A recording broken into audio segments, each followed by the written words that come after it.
Good afternoon, good evening, good morning, wherever you may be. It's nice to have you here on our live stream. And for those ones who are not on the live stream and going to watch the replay, thank you very much for being here.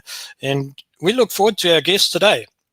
He's a man that has done a lot in his life.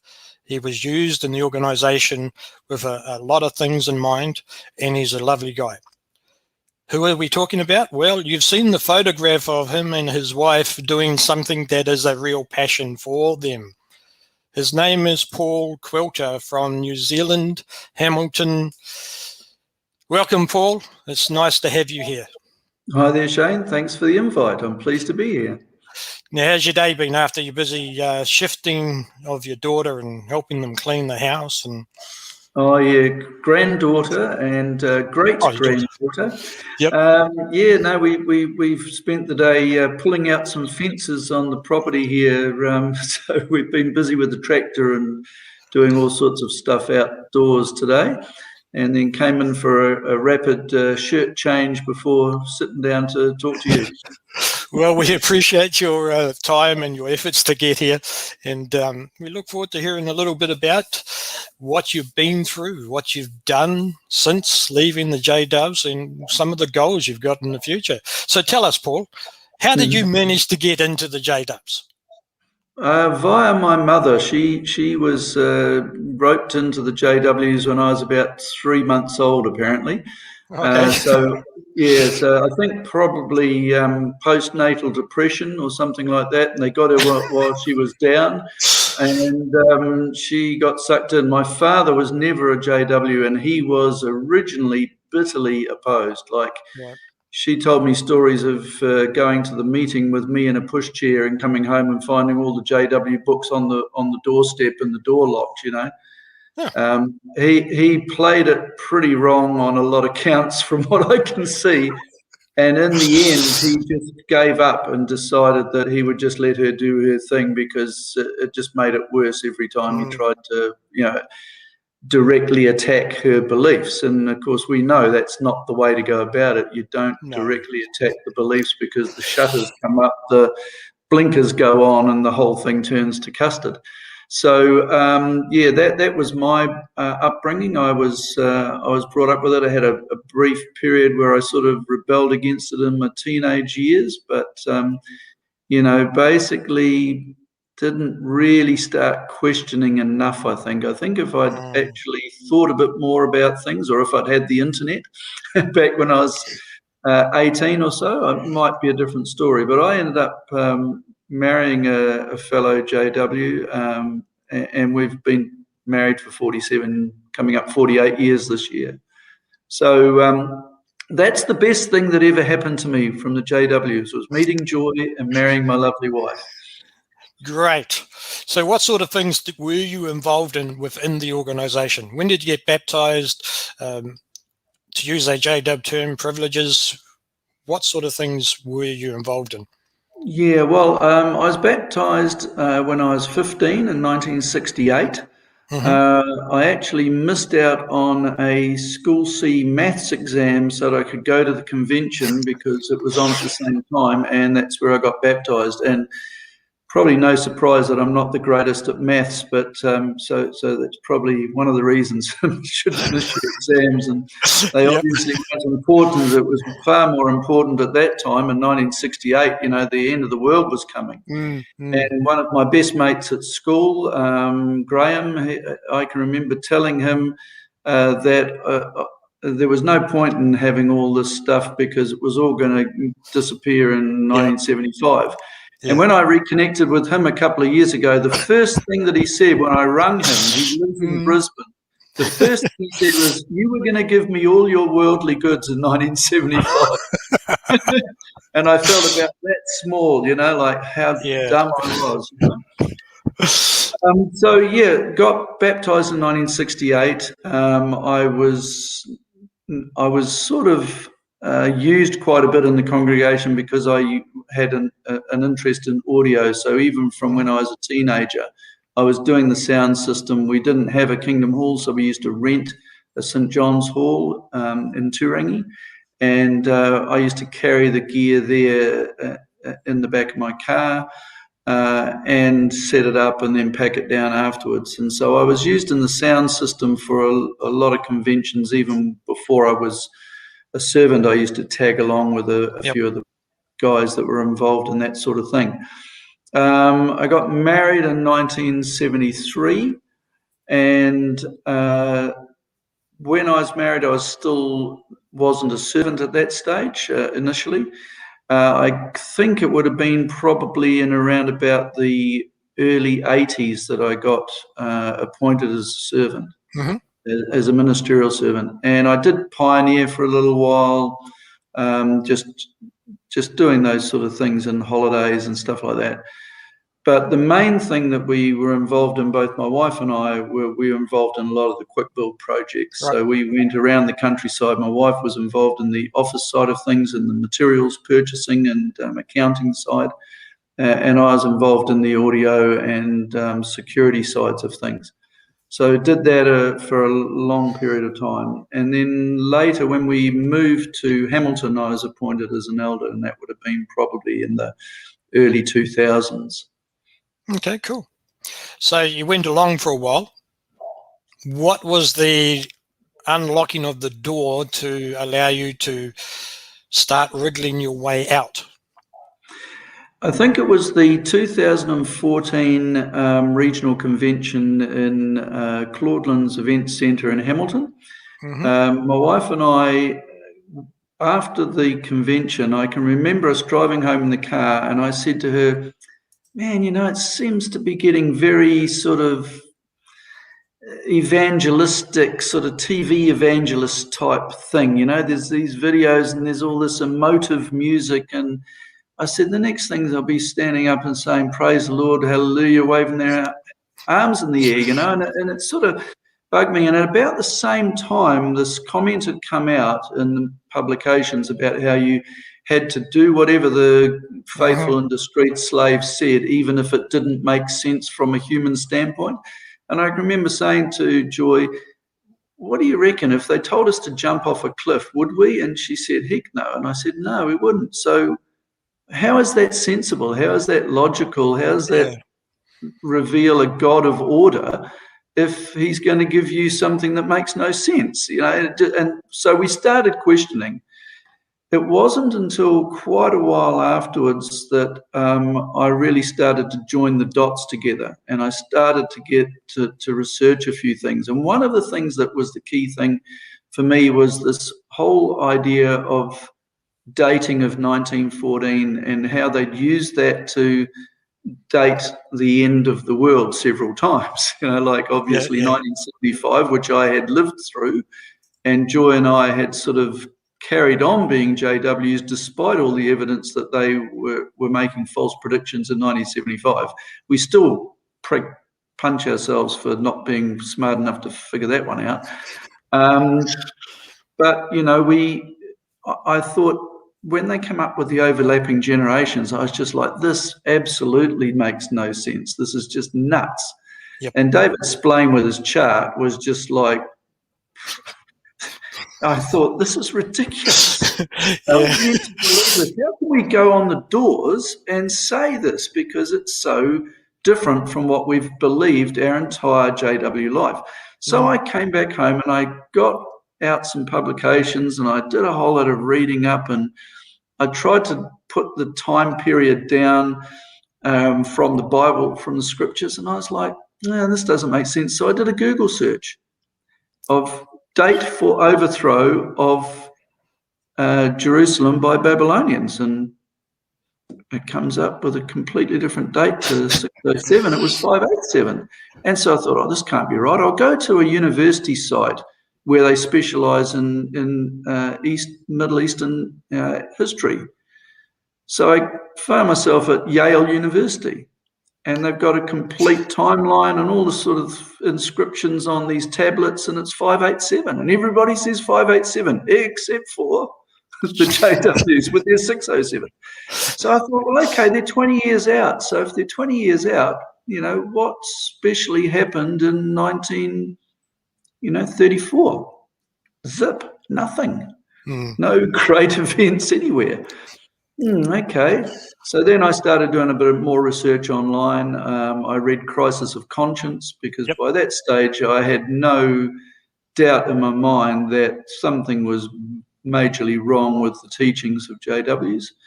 And so I read the Crisis of Conscience. I shared that with my daughter initially, and I was really worried about sharing too much with Joy. I just thought, what if she says, no, I'm sticking with the religion, Yeah. And then one day I said to her, I've just been doing this research and there's things that just don't add up.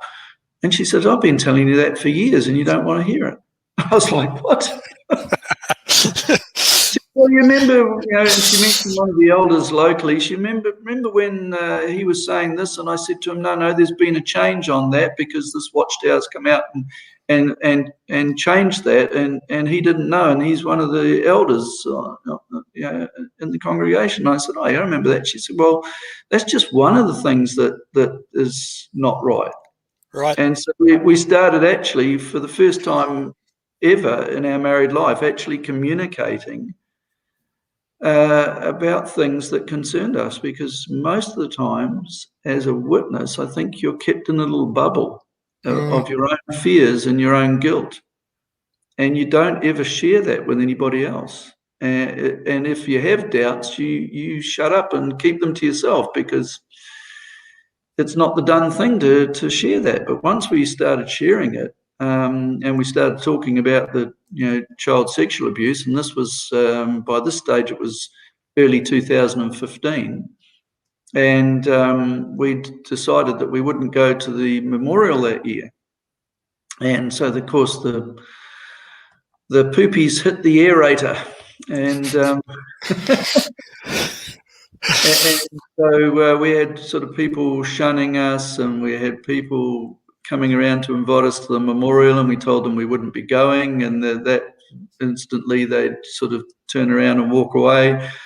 And it just got to be very, very stressful at that time. And then the Australian Royal Commission came along, and we watched that, and there was no doubt after watching that there's no way there could be any superior intellect that was governing those idiots, because they were just making fools of themselves. And the judges and the lawyers in the Royal Commission sounded so reasonable and so logical, and the elders were just such buffoons. It was just mind-blowing. Yeah. But we'd already decided by that stage that there were far too many things, and I'd made up a series of folders, about probably, I think I've got about 10 or 12 folders of about 70 or 80 pages each, of all the things that had bugged me for years that I'd never really researched.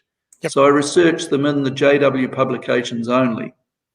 And, the flip-flops on blood fractions, the flip-flops on whether you could have transplants, was it cannibalism or not, the flip-flops on whether, if a woman didn't scream when she was being raped, was she to be disfellowshipped for, immorality? Well, they flip-flopped on that about 10 times. And so I was thinking, all these flip-flops just can't be from a creator. And if it is, then he's not the sort of guy that deserves any respect whatsoever. So, that was the awakening. There was awakening. So when would you say you were out of the JWs then? What year? 2015. Around about May. Mate, okay, cool. Yeah. So once you left, did you have any struggles? Oh yeah, all the time. I mean, we got shunned quite firmly by all of our closest friends. Some of them just with a text message saying, when you come to your senses and come back, this sort of thing. One of my closer friends I've known since I was a teenager, he was at my house thumping his fist on my kitchen table with the veins bulging out on the side of his neck. He was getting extremely agitated when I was just trying to share some of the things that didn't add up to me. Of course, as I was saying before, you often do things that probably aren't the smartest things to do. Yep. And going and telling people exactly the results of your research is not the smartest thing to do. Not really. No. So that created a few problems. But yeah, fear was the biggest thing. Joy and I have this this thing that we put on our YouTube channel about fog, the fear, the obligation, and the guilt. And those are the three tools that the JWs and other cults use to control people. And the fear is a big one, and the fear of being outed by friends, or the fear of having to defend yourself against other people, that's a big thing. So if you're walking down the street and you see somebody, do you scurry into a shop to avoid contact with them, or do you sort of bounce up to them and say, hey, hi there, and have them ignore you and shun you? And I think the human reaction is to protect yourself and hide. Yeah. But there is a point where the power balance shifts, and I found that when the elders came to visit me. And two elders came to visit me when around about the time that I had stopped going to meetings, and we stopped suddenly. We 1 week we were there, the next week we didn't, and we didn't go to another meeting. And two guys turned up unannounced at our house, which is also our place of work. And I wasn't ready to see them, so I said to my staff member, I walked down the other end of the building and I rang my staff member and said, look, there's a couple of guys coming to the door, tell them I'm not available, make an appointment. And I thought I need to be in the right headspace to have this happen. Them just turning up and me spotting them out through the window, I just was not in the right space. So anyway, he told them that, make an appointment, tell them who it was that called and make an appointment for you. No, we're his friends. We'll call another time. The very next day they turned up. Now these two guys, one was my best man's brother. So the guy that was the best man at my wedding was his brother. He was an elder in the local congregation. The other guy was the husband of the person that introduced me to my wife. So she was a previous girlfriend of mine who married this guy, and she was the one that introduced me to Joy, or Joy to me, really. So two guys that go back a long way and have the sort of most knowledge of me, I guess, were used by the body to come and do the snoop job, Yeah. So they turn up. I know exactly what they're going to be about. So I go outside into the car park, and they ask all the usual things. How are you? Haven't seen you at the meetings, all this sort of thing. I thought, okay, I'm just going to really cut to the chase. So I said to them, look, I know why you're here. And basically, I know what the agenda is. I will not be coming to any meetings again. And I said, if you or anybody on the body of elders mentions my name or my wife's name at a meeting, we will sue you individually and jointly for everything that you've got. And I said, and I have a lawyer's letter on my desk inside. I'd be quite happy to give you a copy now if you don't believe me. And they said, oh, well, what do you think about your dedication? I said, that's between me and God. Oh, what about the baptism vows that you made? I said, well, they were different when I made them in 1968. They've changed them several times since then. I said, back then, there wasn't any allegiance to the organisation. It was to God and to Jesus Christ. And so my vow is between me and them. I'll talk to them about it. I won't talk to you about it. And they're like, but you're dedicated. Yep. That's between me and him. But what about your vows and the organisation? No, not going to discuss it. Go back to what I said before. I know what you're here for. I know what you're trying to do, and I don't have anything to discuss with you about my beliefs, about my vows, anything. I said, And if you discuss any of my matters and you say anything which gives the impression that I have not got my own integrity, or you do anything to impugn my reputation in the community, I will sue you for everything you've got, and I'll sue the body of elders jointly as well. So I reiterated that about 3 times during this conversation. They tried every which way to come at trying to get me to, give them some evidence. And I just kept going back to that. Well, at the point when I mentioned the 3rd time about having taken legal advice and that I would sue them, I saw the look in their eyes, and it was fear. And it was at that point that I thought, the balance of power has shifted now. Yeah. I'm not scared of them anymore. They're scared of me. And that was where I could then, from that point onwards, I could actually go down the road, and if I saw somebody, I'd be quite happy to say to them, how are you? And tell them how fantastic life was since I hadn't been going to meetings, because it was. From then on, the fear dropped away, and the guilt about not, doing something that you've said you would do, or the guilt about not going to meetings, or not doing this or not doing that. Once you get rid of that fear and that guilt, the world's your oyster. You would not believe how much power it gives you internally, and how free you feel from all these doubts that you've had about yourself. The guilt is just a major thing. Cool. So tell us, what are some of the fantastic things that happened when you got rid of the guilt? It was lifted off your shoulder, and you were thinking more freely, and you had a happier disposition about yourself. What were some of those fantastic things that you started to do? Well, for one thing, we had a lot more time on our hands. So, Funny that.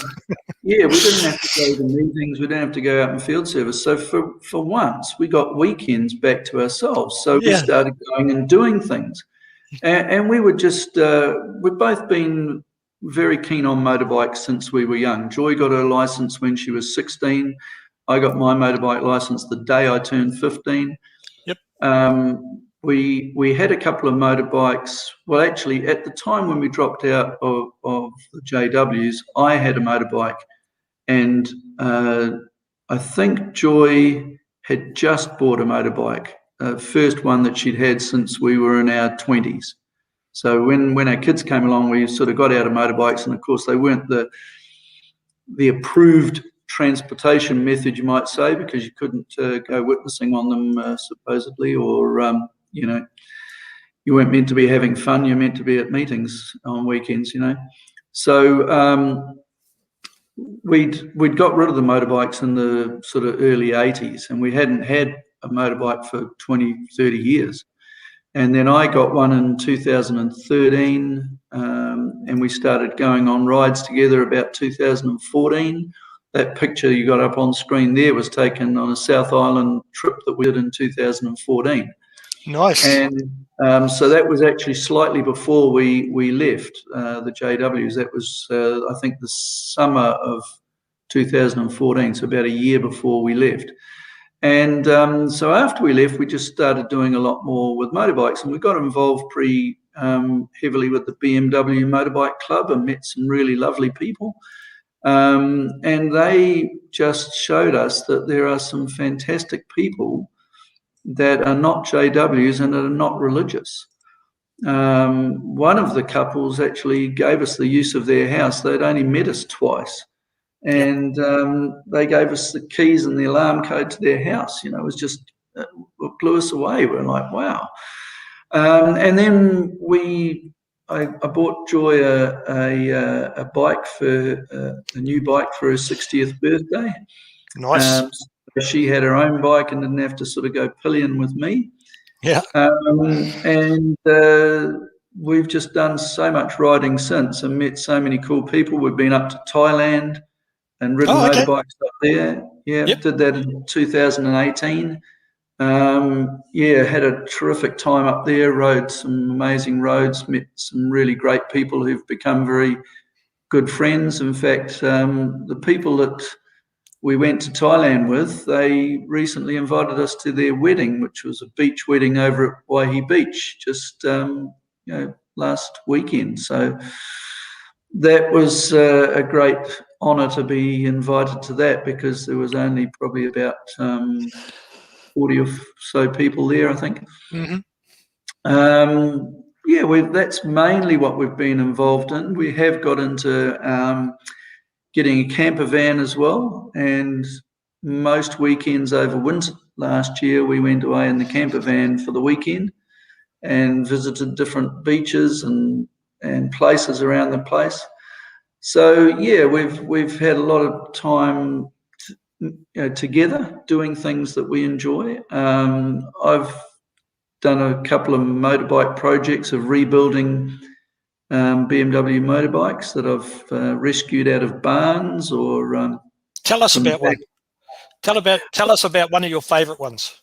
One of my favourite ones is what I call the Silver Fern. This was a 1998 originally, 1998 BMW K1200 RS. Mm-hmm. And I saw it advertised on Trade Me. It was a bit too expensive, so I just put it on the watch list. And then one night it popped up that the guy had dropped the price down on it,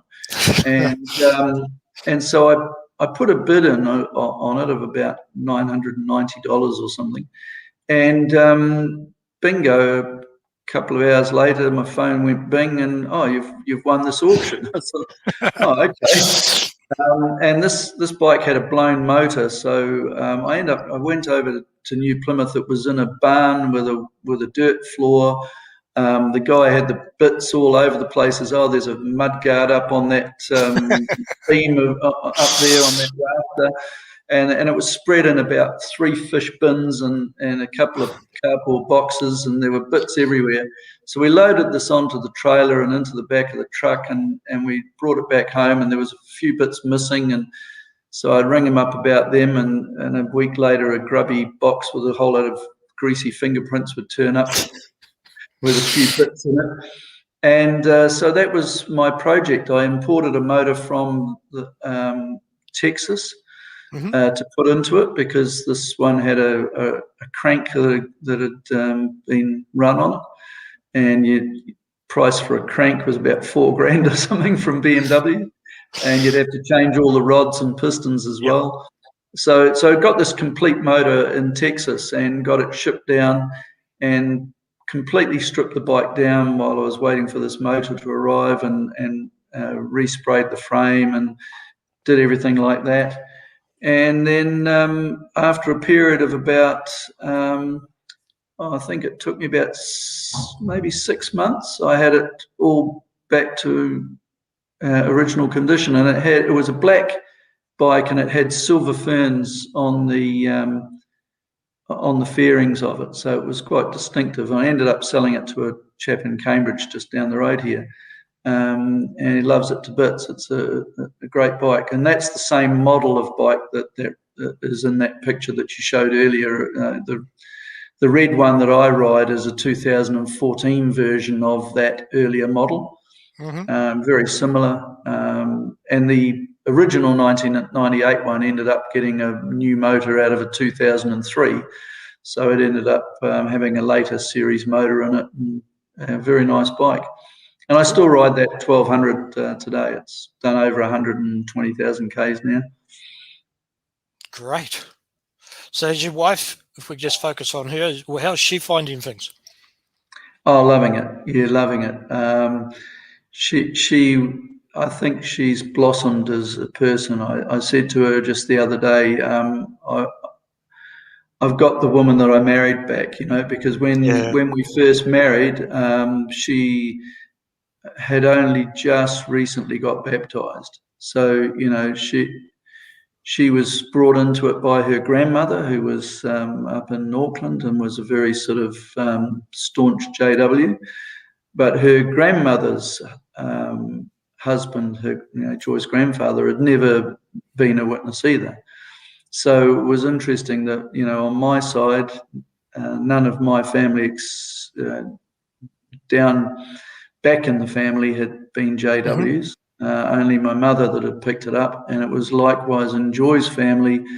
It was her grandmother, and then her mother was sort of in and out a bit, here and there on it. And it was really Joy that had sort of, latched onto it. Her two younger brothers never took to it. Her younger sister never did. It was just her older brother that became a JW, and he's just recently resigned from being an elder in Auckland, but he's still pretty staunch PIMI. So those were some of the things that you did when you came out. It's now a few years on since you left. What sort of things are you looking forward to doing in the future? Well, Joy wants me to retire, but I'm sort of resisting that at the moment. I can't imagine you retiring.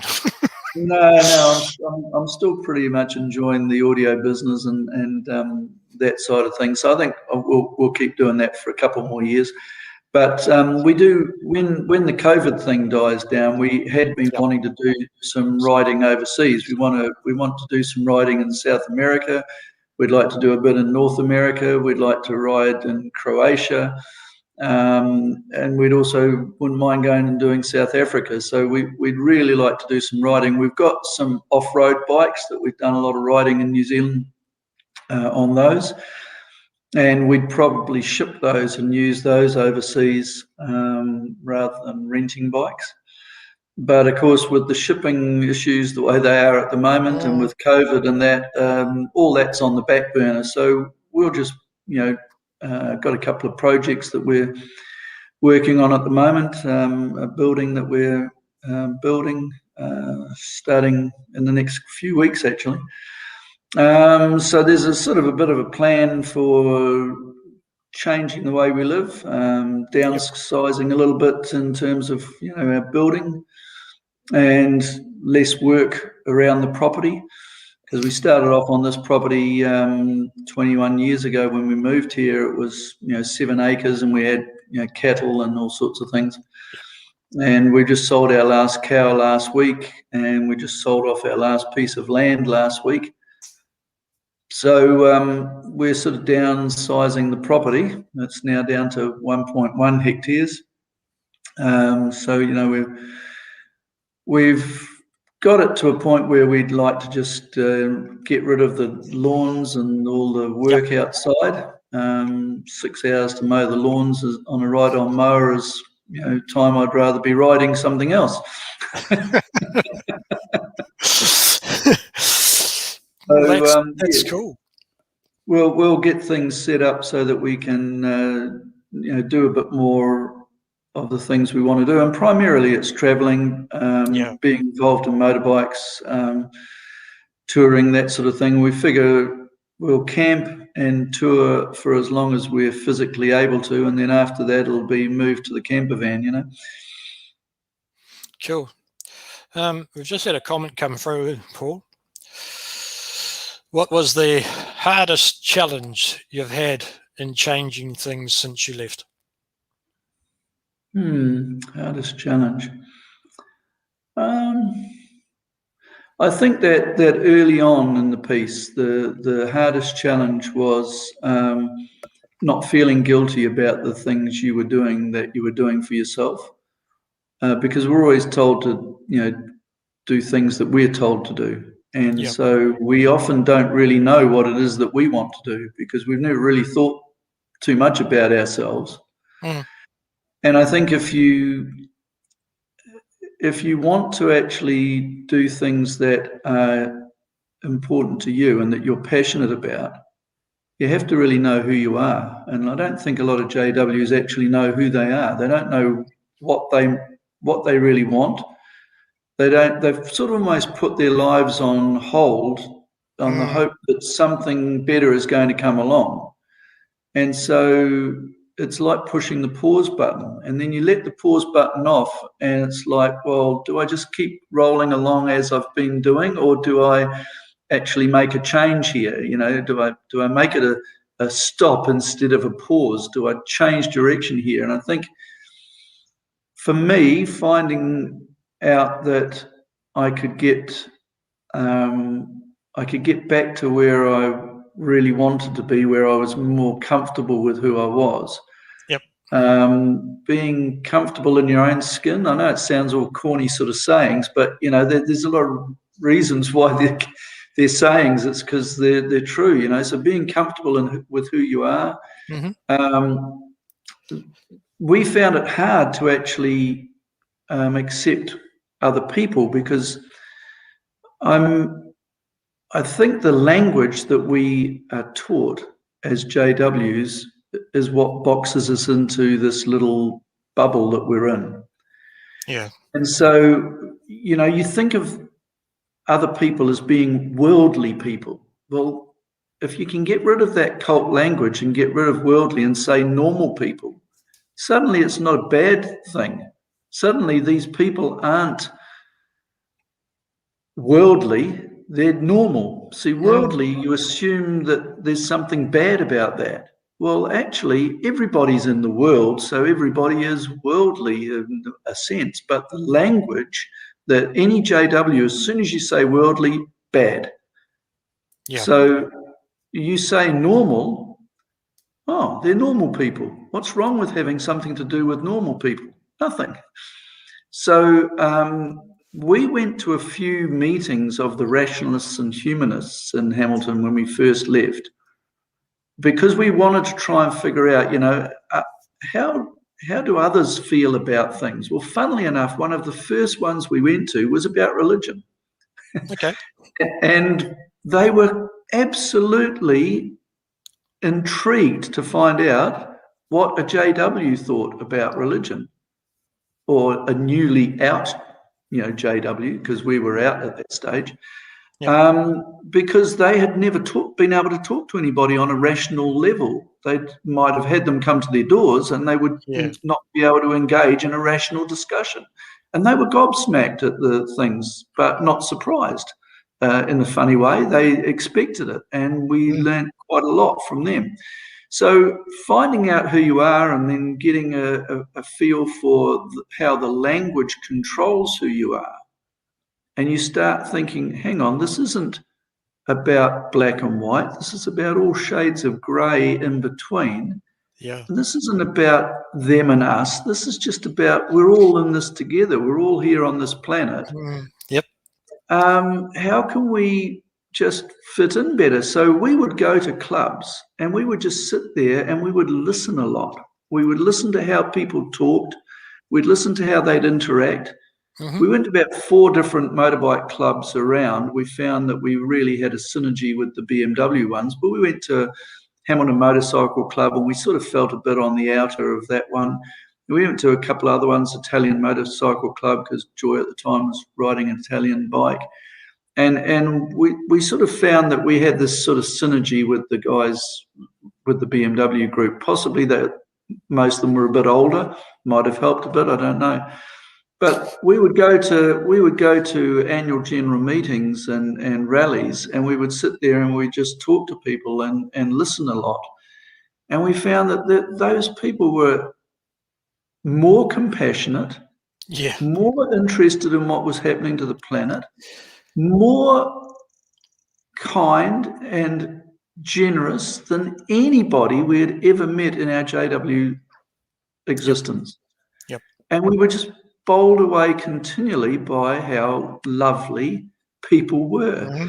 And then sometimes it would come up about, religion or something, and we'd say, oh, we know what you mean about that, or something would come up about JWs, and we'd say, well, yeah, we used to be JWs. And then the people would ask you questions, and we had numerous discussions with people, just filling them in on beliefs and stuff. And you could see the amazement in their eyes. They were absolutely shocked at some of the things we were telling them, which were just ordinary, everyday things, not shocking things like child sex abuse and stuff like that. Just ordinary things like, how could someone shun their own children just for believing something different than them? Then they would be absolutely horrified. they just couldn't relate to that at all.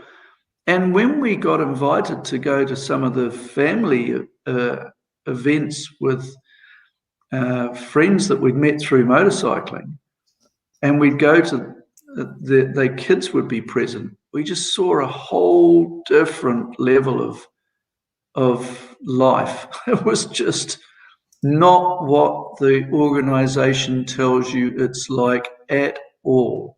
Yes. In fact, I would go so far as to say, whatever the organization tells you about people in general, take the opposite, and that will be far more likely to be true. Absolutely agree. And, you know, we would never have thought about traveling overseas and riding motorbikes overseas as JWs, because our fear of how bad the world was would have overcome the desire to see different parts of the world. And yet I can tell you, when we were in Thailand, the times that we had over there were amongst the best times I've ever had in my life, with a bunch of normal people sharing their passion for motorbikes and for riding, and the lovely Thai people who are just the most lovely people, so generous and welcoming.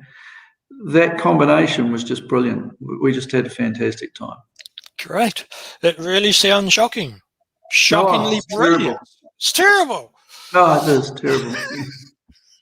So tell me, if somebody was to stumble over this and they were listening to it, what would your encouragement be for those ones who are unsure of what they should really do to have a happy life? Well, are we assuming that they've already made the decision to leave, and they've done their research and they've made that break, and they're out, or they're on the way out? Is that the sort of? Well, it could be a mix of both. There might be people who come across this that are just going, what now? Or those ones who have done their research. Right, yeah. Well, I think the big thing for me was I had to know. Okay. So I probably did more study in the 6 months before we left than I had done in the 20 years beforehand. Okay. I'm not exaggerating. You know, I am absolutely not exaggerating. You know, the research that you do as a JW is pretty much limited to the outlines that you're given for public talks or the material that you're given through their publications, and it's extremely narrow. And you are given that propaganda and that indoctrination on a regular basis so that you believe it without actually examining it. When you examine it, I think the difference is that you then prove to yourself the facts, and like I did with the 607 thing. Then I took that through a whole load of other things, and over a period of time, you get to see that it's just rubbish, pure and simple rubbish. So research is the big thing, and everybody's got different things that float their boat. You know, like I would sit down and look through all the old publications and do research, and Joy wasn't so interested in doing that sort of thing. She did it in a different way. So, but whatever way you do it, you need to prove to yourself just exactly what it is that you can accept and what you can't accept. And it doesn't really necessarily come down to belief either, because we could believe that this tooth fairy exists. It doesn't mean that he does, or she, or whatever it is. So belief is one thing, but hard facts and data and scientific evidence is a whole different kettle of fish. All right. So research. Yeah, and whatever it is that floats your boat, you know, I mean, if you're someone who is particularly interested in science, well then look into the scientific evidence why there wasn't a flood, a global flood. And you'll find so much very interesting data that is just inescapable. It's incontrovertible. Yep. But don't believe just what you want to believe because it makes you feel nice and gooey. Basically, drill down and find out what it is that is the basic data, and base your decision on facts and data. So once they've done that, what would your next bit of encouragement be? Ditch the language. Language? Are we talking English, Spanish, French? Ditch the language. So ditch the cult phrases. It's not the world, it's the planet. It's not worldly people, it's normal people. It's not the truth, it is the lie. Yep. Now, Joy and I would pull each other up on it. If we heard the other one say, when we were in the truth, hang on a minute, when we were in the lie, yep, right? And we would change it.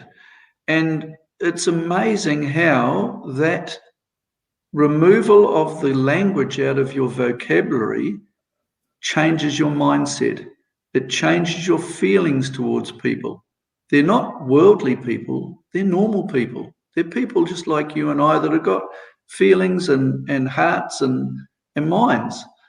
They're not just a number that's going to be wiped out at Armageddon, 6 or 7 billion of them, and the biggest genocide in history. They're people with children, with feelings.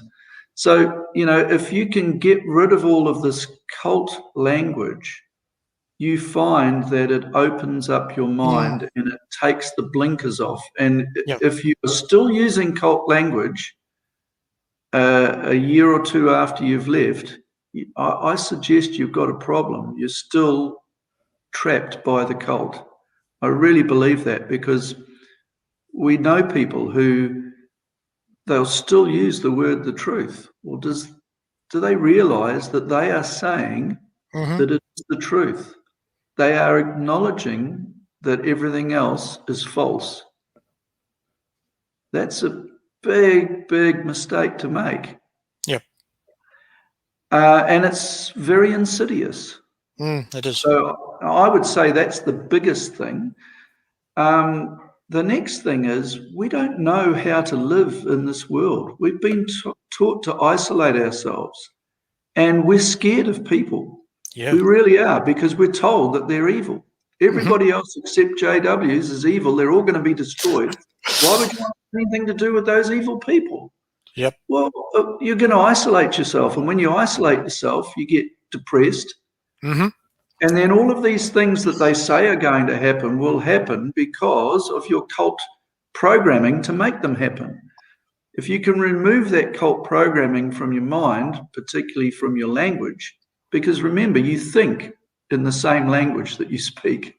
Yeah, you so do. If you think about the truth or the organization or the governing body, you're going to think in that manner that you speak. So you're going to be in fear of displeasing God or the governing body or whatever.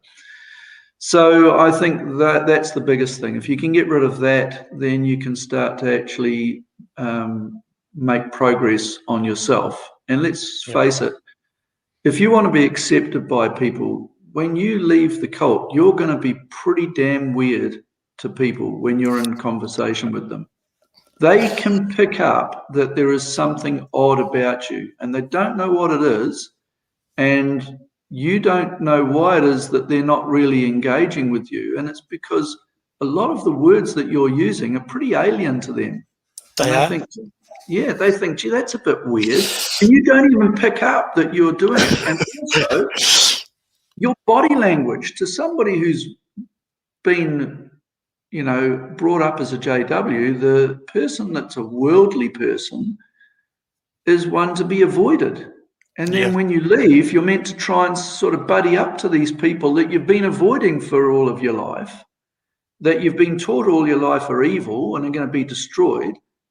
And suddenly you're thinking, well, how can I have anything to do with these? These people, I've got nothing in common with them. Well, you have a hell of a lot in common with them. It's just you've never been allowed to have that as a JW. That's right. So Yeah. you've never explored how wonderful people are. And when we've met people and they've opened up their homes to us and they've shown us so much compassion and love, we've just thought, wow, this is amazing. But for us to get accepted by them, we had to actually lose a lot of the cult biases and prejudices and that black and white thinking. And we had to sort of reprogram ourselves to think, how do normal people view this?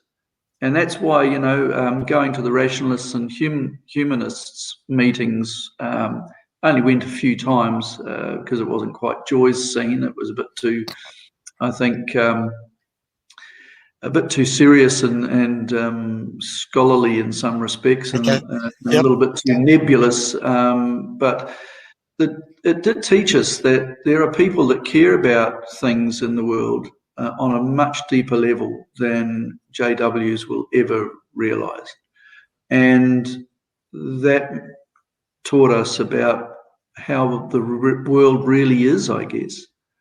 And that if we want to be accepted in the world, then they'll accept us for the people that we are. And if we're good people, then we're gonna meet good people. If we're scumbag people, we're probably birds of a feather. We're going to flock together with scumbags. But we were meeting with people that had a passion for similar things as us, and they've been fantastic friends and some of the best people that we've ever met. And we go on holidays with them. We've just been down the South Island with a bunch of them for a month down there and just had a fantastic time. Awesome people. You sound really, really sad. Yeah, no, isn't that the thing? You're Yeah. you're meant to feel all depressed and Yeah. sad if you leave the organisation. The reality is the opposite. Yep. But it's getting over that hump, and I think the hump is your front doorstep. If you sit at home and you isolate yourself, you'll never find out what is out there. But getting out there, putting yourself out there, it might be a bit outside your comfort zone. When we went to a couple of these meetings, we felt like square pegs trying to find a round hole, and it was hard going for the first little while. But after about a year, I think we suddenly realised that we were actually the problem ourselves rather than the other people. It was that we had these prejudices and these rigid ideas about things, and we were trying to make people fit in with that construct. But when we actually just sat and listened to people and realised that they're all the same sort of people, I mean, let's face it, we all eat, we all drink, we all go to the loo the same way. There's no real differences between people except for what's inside their heads.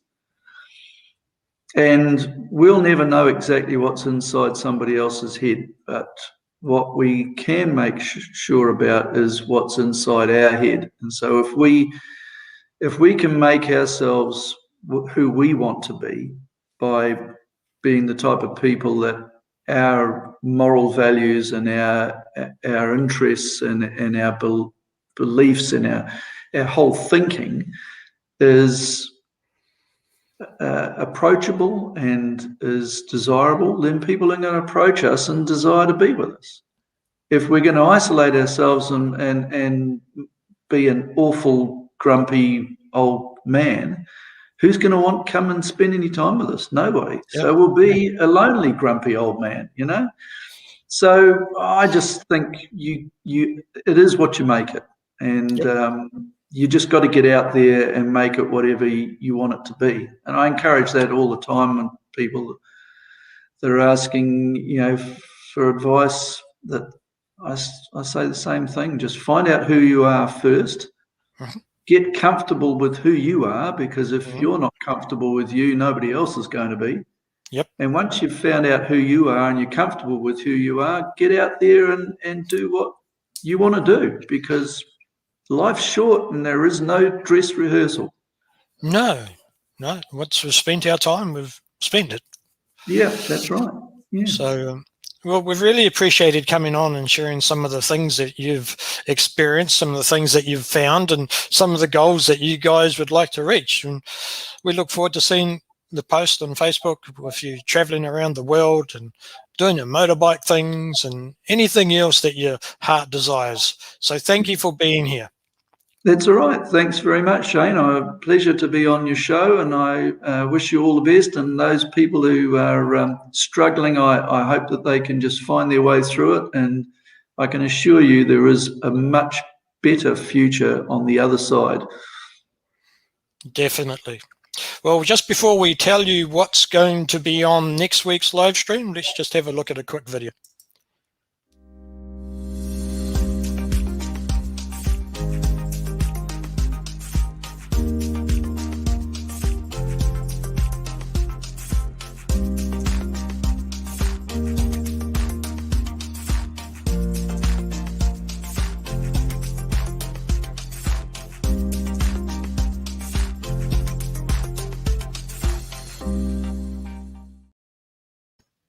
Well, can we dare to dream when it comes to our next week's subject? All going well, something that I've noticed a lot happening is that XJ Dubs struggle to deal with new relationships, the dating scene, relationships. How do we cope? Well, next week's guests, and I say guest because they are fiancés to each other, and they are going to help us look at some of the practical things we can do, some of the things that we need to know, because as a J-Dub, very limited in dating, and we may not have done it since we were there because of our mindset and our own thinking. So be here next weekend and find out how they can help us to be able to get a healthy view of such activities which so many struggle with. Well, we want to say thank you for everybody for being on the live stream, for those who will watch it later. We've appreciated the comments that have come through, and we look forward to seeing you again. In the meantime, keep safe, keep smiling, and have a happy life. Bye for now. Bye.